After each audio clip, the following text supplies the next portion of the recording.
Jail ചാടിയ ശേഷമുള്ള ഗോവിന്ദചാമിയുടെ പുതിയ ദൃശ്യങ്ങൾ പുറത്ത്. രാവിലെ 5:55-ന് പുതിയ തെരു ഭാഗത്തേക്ക് നടന്നു പോകുന്ന CCTV ദൃശ്യങ്ങളാണ് പുറത്തുവന്നത്.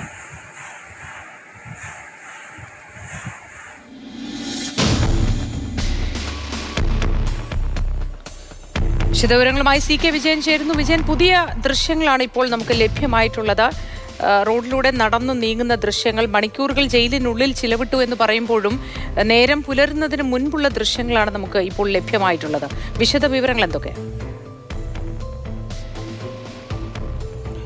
ഏതാണ്ട് നേരം പുലർന്നു കഴിഞ്ഞു എന്ന് പറയാം. 5:55 ആ ക്യാമറയിൽ കാണിക്കുന്ന സമയം. അതായത് 1:14 നേരത്തെ നമ്മൾ കണ്ടു. ഇന്നലെ സെല്ലിൽ നിന്നും പുറത്തേക്ക് കടന്ന ഗോവിന്ദചാമി ജയിലിനകത്തുള്ള വളപ്പിൽ കുറേ നേരം ചെലവഴിക്കുന്നു, പുറത്തേക്ക് ചാടുന്നു.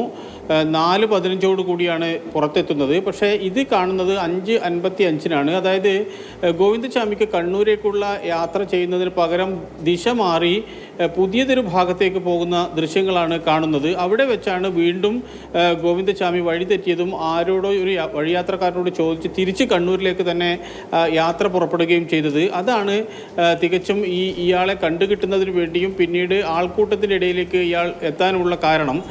പക്ഷേ ആ നടത്തത്തിൻ്റെ രീതിയും അയാൾ ഉപയോഗിക്കുന്ന മാർഗവും വളരെ സാമ്യമുള്ളതാണ്. നമ്മൾ ആദ്യ ദിവസം തന്നെ CCTV-യിൽ കണ്ടതുപോലെയാണ്. ഒരു ബാഗ് കയ്യിലുണ്ട്.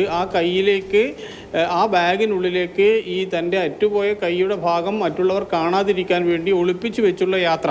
ആ യാത്രയ്ക്ക് അയാളുടെ ഒരു മാനറിസമാണ് വളരെ പ്രസക്തമായത്. കാരണം അത് ആ കൈ ഒരാളും തിരിച്ചറിയാതിരിക്കാൻ വേണ്ടി അതേ രീതിയിൽ സൂക്ഷ്മതയോടുകൂടി ഈ ബാഗിനുള്ളിലേക്ക് കയറ്റി വെച്ചതുപോലെ തോന്നിക്കുന്ന രീതിയിൽ തലയിൽ ആ ബാഗും ചുമന്ന് ആണ് ആ യാത്ര തുടരുന്നത്. അപ്പോൾ രക്ഷപ്പെടാൻ വേണ്ടി ആദ്യം നടത്തിയ ശ്രമത്തിൻ്റെ ഈ ദൃശ്യങ്ങളാണ് ഇപ്പോൾ കണ്ടത്. ഒരുപക്ഷെ ഈ നടത്തം കണ്ണൂർ ഭാഗത്തേക്കായിരുന്നുവെങ്കിൽ ഗോവിന്ദചാമി ഒരുപക്ഷെ രക്ഷപ്പെട്ടിട്ട് തന്നെ ഉണ്ടായേക്കാം. കാരണം ഇത് 6:15-നാണ്. നമ്മൾ ഗോവിന്ദചാമിയെ പിടികൂടുന്നത് ശരിക്കും നല്ല പകൽ വെളിച്ചം വന്നതിന് ശേഷം ഏതാണ്ട് 10:10:30 ശേഷമാണ്. അപ്പോൾ അത്രയും സമയം ഇയാൾ വഴിതെറ്റി പിന്നീട് ഈ പറയുന്ന തളാപ്പിൻ്റെ ഭാഗങ്ങളിലെല്ലാം തന്നെ കറങ്ങി കളിക്കേണ്ടിയും വന്നിട്ടുണ്ട്. ഇത് പക്ഷേ ആദ്യം കണ്ണൂർ ഭാഗത്തേക്ക് എന്ന് കരുതി ഗോവിന്ദചാമി നടക്കുകയും അത് യഥാർത്ഥത്തിൽ അതിൻ്റെ വിപരീത ദിശയിലേക്ക് ആയി പോവുകയും ചെയ്തിട്ടുണ്ട്. ആ ദൃശ്യങ്ങളാണ് ഇപ്പോൾ നമ്മൾ കാണുന്നത്. 5:55-ഓടുകൂടി CK വിജയനാണ് വിശദവിവരങ്ങൾ നൽകിയത്. ഇപ്പോൾ ഏറ്റവും പുതിയ ദൃശ്യങ്ങളിൽ കാണാം. 5:55-ന് നടന്നു പോകുന്ന ദൃശ്യങ്ങളാണ് ഉള്ളത്.